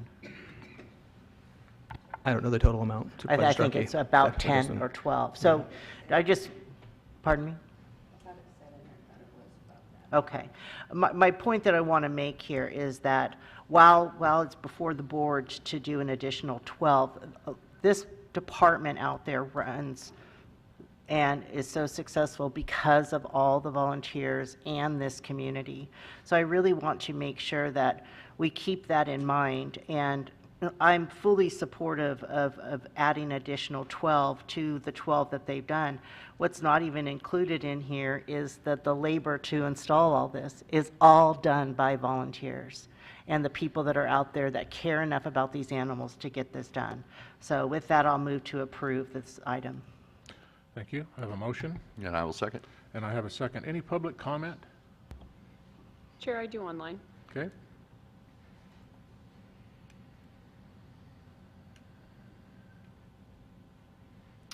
Linda, you are on. You just need to unmute your mic. You're good to go. Thank you. Well, let me see. Knowing the condition of our jail and seeing photographs, we're going to spend $43,000 on kennels, which will have better living quarters than the people in the jail. That kind of makes a lot of sense to me. Thank you very much. Thank you. Any other public comment? Chair, I'm not seeing any online. Okay. Seeing no other public comment, then we'll bring it back to the board. Any further discussion? Kylie, please poll the vote. Supervisor Maston? Yes. Supervisor Short? Yes.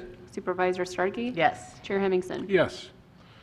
Okay, item number 22, approve and adopt the updated Del Norte County Administrative Policies and Procedures Manual as requested by the Admin Manual Ad Hoc Committee and presented by the County Administrative Officer. Move to approve. I have a motion I will second it, but I'd like to make a comment. and a second. Any public comment? Anything online? Chair, I don't have any online. Okay, seeing no public comment, then Supervisor Starkey. Yes, I was on this. This is one of the very first things that I was appointed to when I got on the board. And I just want to just say that I had this timeline drawn up. I started this ad hoc in March of 2021, and I had this list, and all these department heads are in this meeting, and I have it down that we were going to have the final draft done by July 7th of 2021.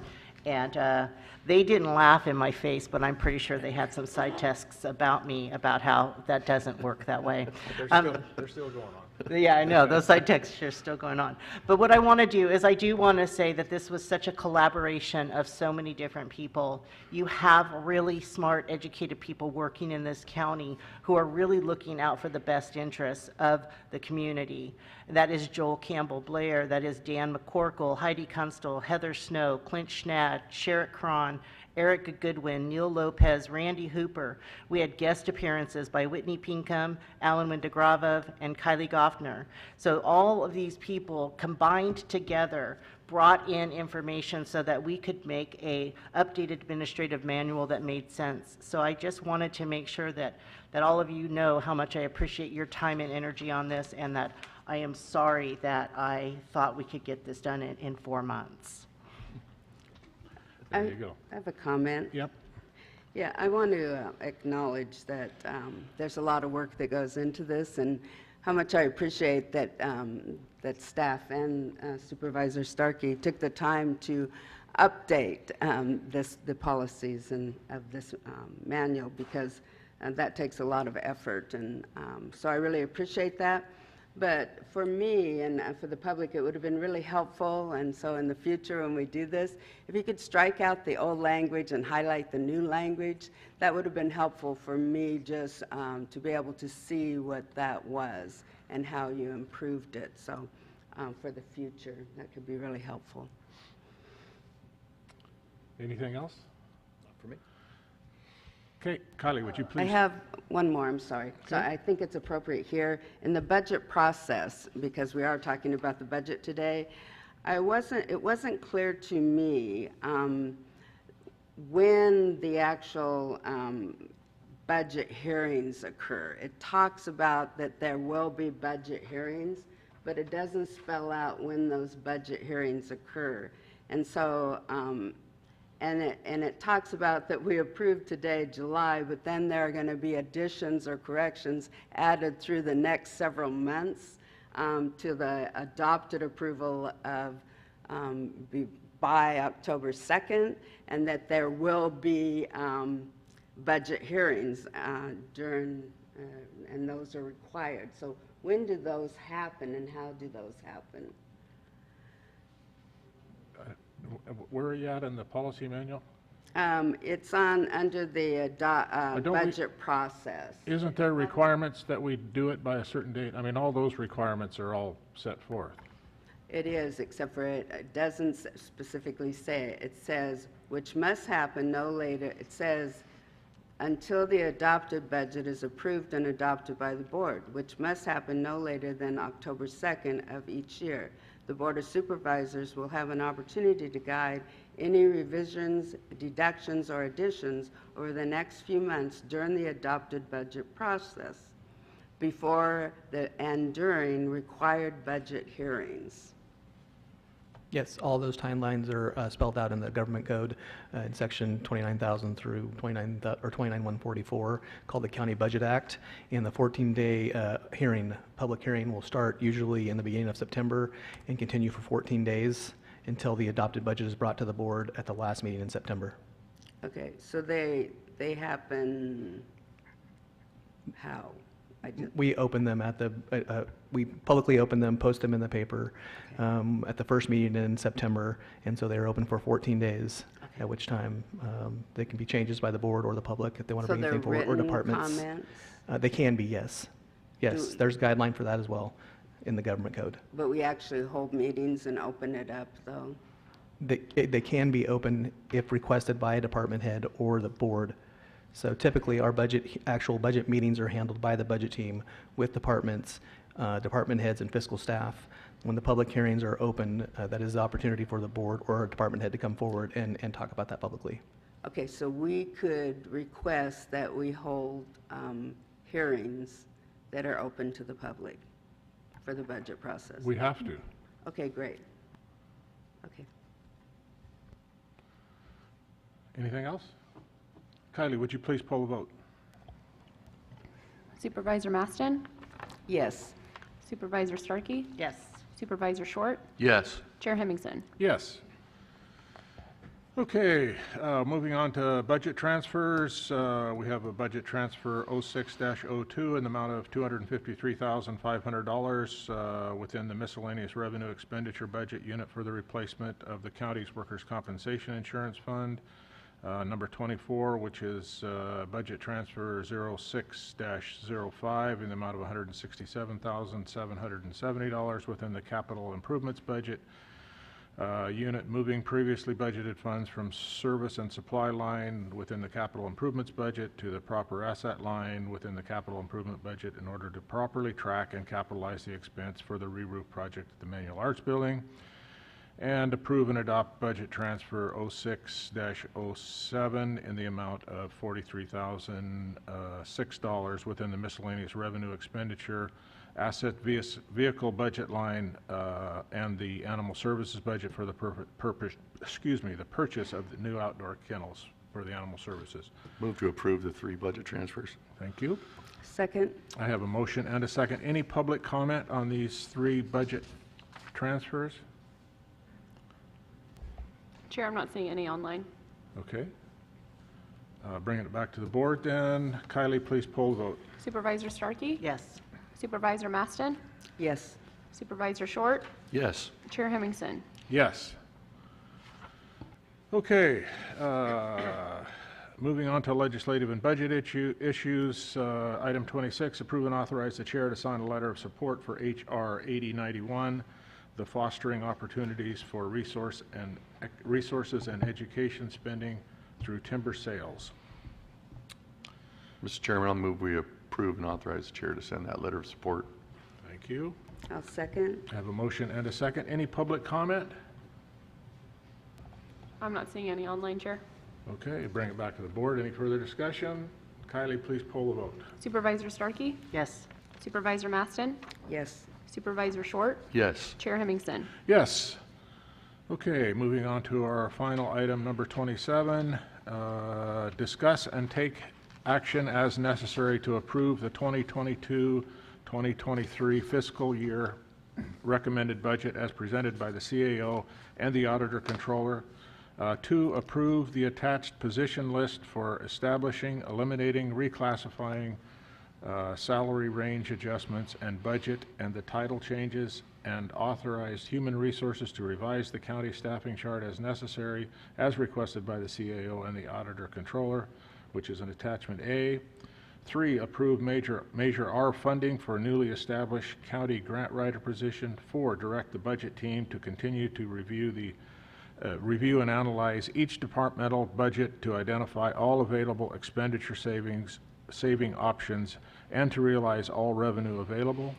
5, direct departments that no fixed asset purchases shall be allowed prior to the adopted budget without Board of Supervisors approval. 6, direct departments that no budget transfers will be allowed, transferring funds from salaries and benefits to any other category unless determined to be an expenditure necessary for operations by the CAO and Auditor Controller. And 7, accept the recommended children's budget as presented, which is attachment B, as requested by the County Administrative Officer and Auditor Controller. Mr. Chairman, I have some questions, and I don't know if it's after you make the motion that are just general questions regarding the budget. Should I ask them now or after you make the motion? Okay. I'm wondering, I've had questions regarding South Beach and with the amount of people that are there during the summer months. And I've been told that we do provide for dumpsters there during some of the summer months or during the 4th of July, or restrooms or porta potties during the 4th of July. I'm not sure which we do, but I'm wondering if we could add in our budget to provide for porta potties and dumpsters at the South Beach because there's such heavy traffic there. And if we were going to, where would the money for such an item come from? So it'd be like for July, at least July and August, because there's such heavy traffic in those areas. I think we did approve the porta potty. Yeah, both porta potties and dumpsters, if they are provided, they're coordinated with our partners, our local partners, Caltrans, Solid Waste Management. That is something that could be included in the budget if there was an actual cost to the county. Usually our partners provide that without a cost to the county. But if there was a cost to the county, it could be general fund and included in the budget if the board wished to do that. Okay, so because the last time I asked it, I was told that it only occurs during the 4th of July weekend. And that's correct. Yeah, that may be true. So what I want to ask is, can we do that for July and August? If the board approves that, yes, and asks me to include that in the budget, we could. I could check with our partners on the cost and get back to the board. Well, so when is it appropriate for me to ask for that consideration? Is it today with this budget discussion? No, this is actually approving the recommended budget before you today. Okay. It would be through the final budget process, which starts immediately after this meeting, basically, over the next few months when we're working on the final adopted budget. Well, my concern would be that we're not adopting that until October, and July and August will be over. Changes can be made to the budget prior to that. Okay, so I could put it on the agenda for the next meeting? Okay. Yes, if you'd like to. Okay, thank you. And then my other question is specific to the sheriff's office or Measure R, and it's in regard to the signing bonus. And I wasn't sure if that's included in the budget that's presented to us, if it's in the Measure R or in the other. It's not. No. And so that would be another item that would have to come at a later time. If we're talking about signing bonuses for a represented group, it would have to be done through collective bargaining. Oh, okay. Okay. Supervisor Starkey? I have a question just about the process, and this is just my second year doing the budget, so I do apologize for still being unfamiliar with it. But when it goes to the budget committee, and then when the staffing change requests, the department head comes to the budget committee and asks for either reclassifying or adding positions. How that determination is made before it even gets to the board, correct? So how can we change that? How can we have some input on that? Because what I get sometimes is I'll talk to a department head and I'm like, why aren't we doing it this way? And it's like, well, we were denied the position. Well, it wasn't even come before the board. Is that how it's just typically done? Or is it something that the board can be more proactively involved? I watch other counties and they have budget hearings that are a week long, right? And each department comes before the board and says, this worked last year, this didn't work last year, we need 4 more positions, but we can get rid of these positions. Is that something that we just don't do here, or is there a reason why we don't do that? There's no reason that I know of. It's never been done here that way. It's just been more efficient for the county to recognize a budget team, which consists of myself, the county auditor controller, sometimes the assistant CAO, as well as department heads from every department and fiscal staff from other departments. It's just been something that was done through that process and brought forward to the board because having the actual public budget hearings has just been determined not to be as efficient as the process we have right now.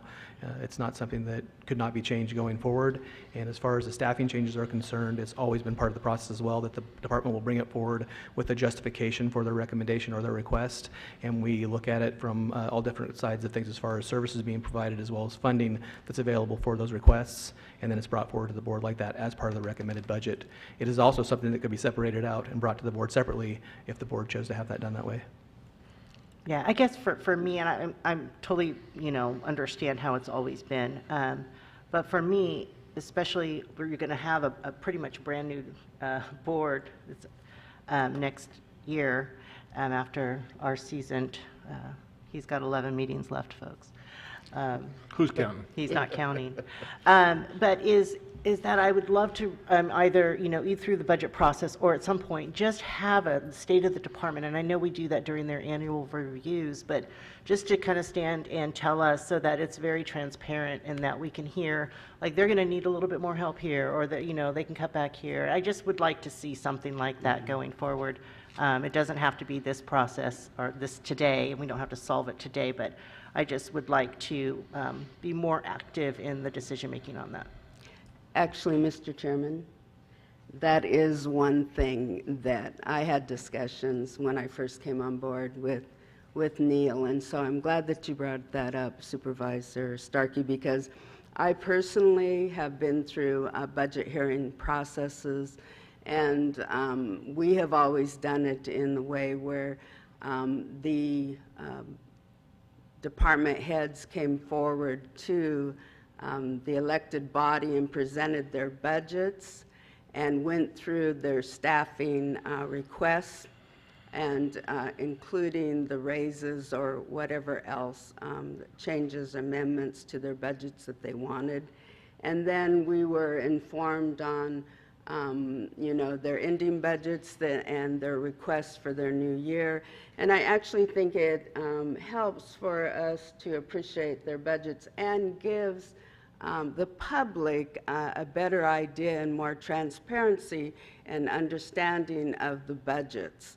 And I think that it allows for them to appreciate the budget process as well. And in that transparency and understanding answers a lot of questions that they have and gives that credibility and you know, not so combative and more trust, builds more trust with the transparency in the process. So I'm in more favor of having a process that's more open and informative to me in the decision-making process as well.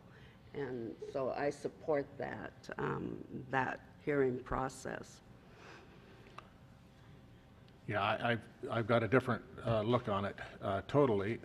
When the departments are, you know, everything's priorities, everything's prioritized, and when departments are given an amount, you know, because we always have to keep within our budgets, and they're going to give an amount of their budget.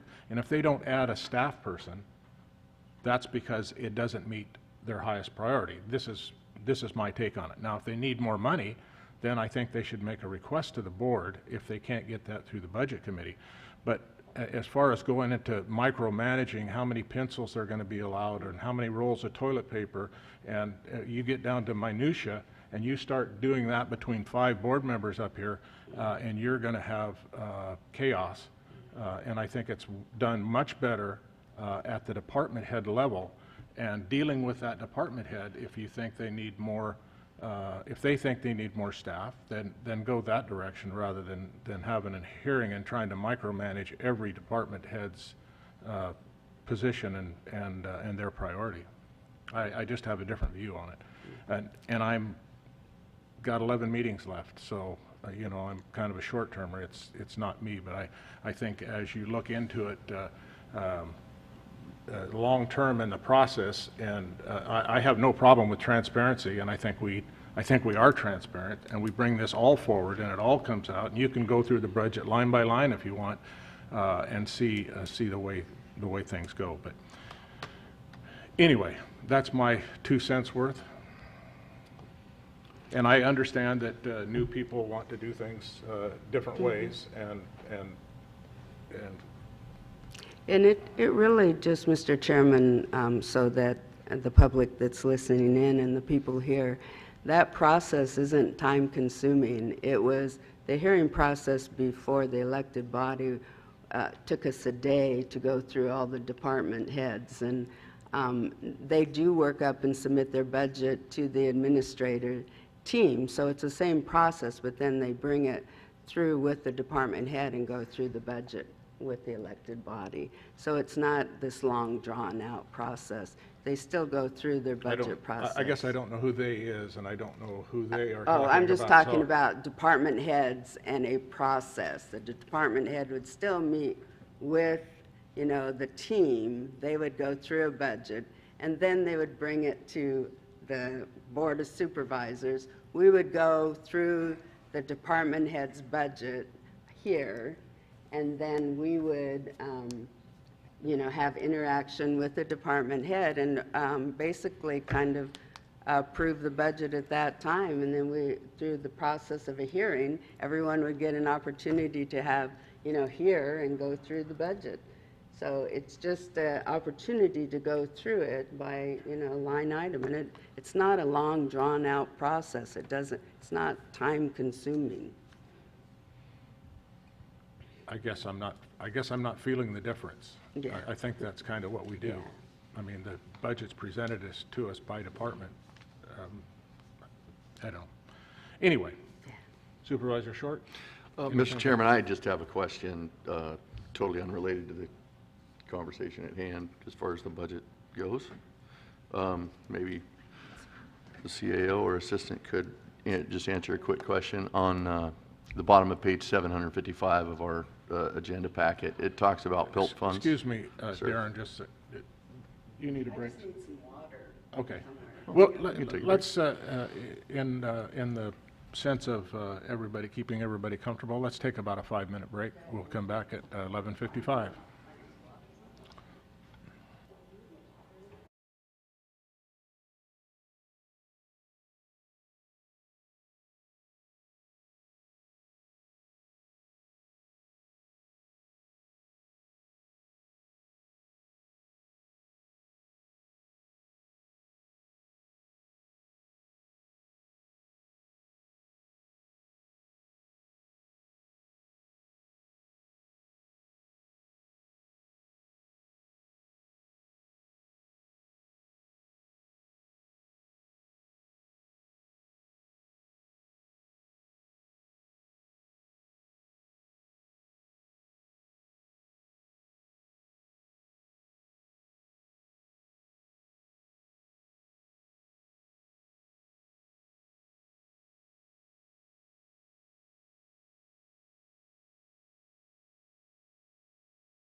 Okay, Darren, you want to finish on with your questions?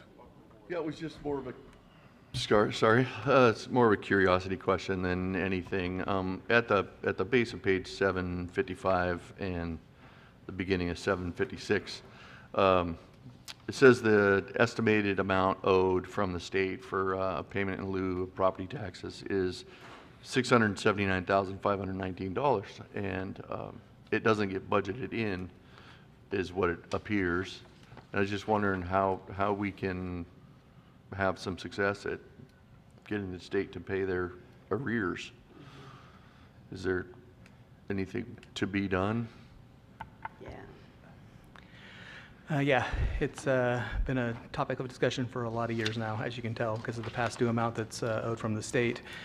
We bring it up every opportunity we get with the senator and the Assemblyman. We actually just brought it up again on last Friday with the senator at over coffee. Mentioned to him again that it's something that is critical to this community.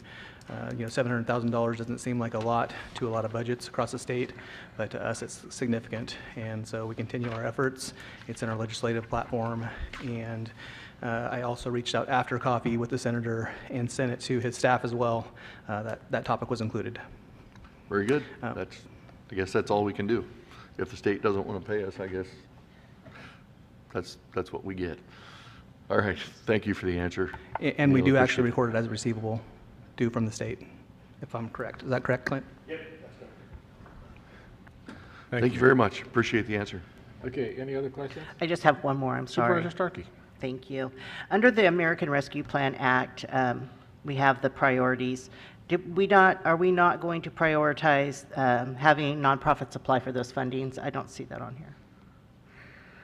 That was included in last fiscal year, Supervisor Starkey, and we haven't brought the priorities forward for the board for fiscal year 22-23 yet. We just received the funding prior to this meeting. It was supposed to be in May, and we hadn't received it yet. We weren't certain if we were going to receive it in this fiscal year or next, which is why we didn't bring priorities to the board for this meeting.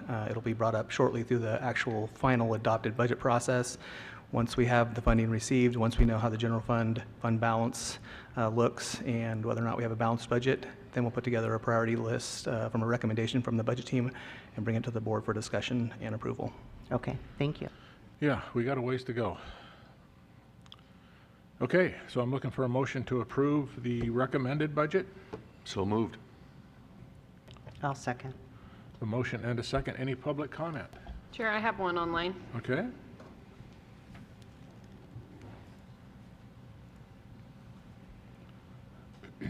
Linda, you are on. You just need to unmute your mic. Okay, so you approved of the Measure R. And when you approved of the Measure R, you proved that they spent $6,500 out of the Measure R, because that's the only amount given in the report by Mr. David Jones. It was a generic report. It had absolutely nothing to show transparency on how much money was utilized for law enforcement and the other agencies to demonstrate how much was spent for this year or for the new year coming up. And that's outrageous. None of those people have had citizens oversight training, and it shows. And this is why I really get upset with how the county handles money whenever they're not transparent about it. There's nothing that can be done. Congratulations. It's just something else I can post online about repealing Measure R. Thank you. Chair, can I just point out to Ms. Sutter that all the Measure R funding and how it was allocated is in this particular agenda item. So it is all right there. I just want to point that out. Any other public comment? Norma Williams, Chapter President, DNCEA SEIU 10-1.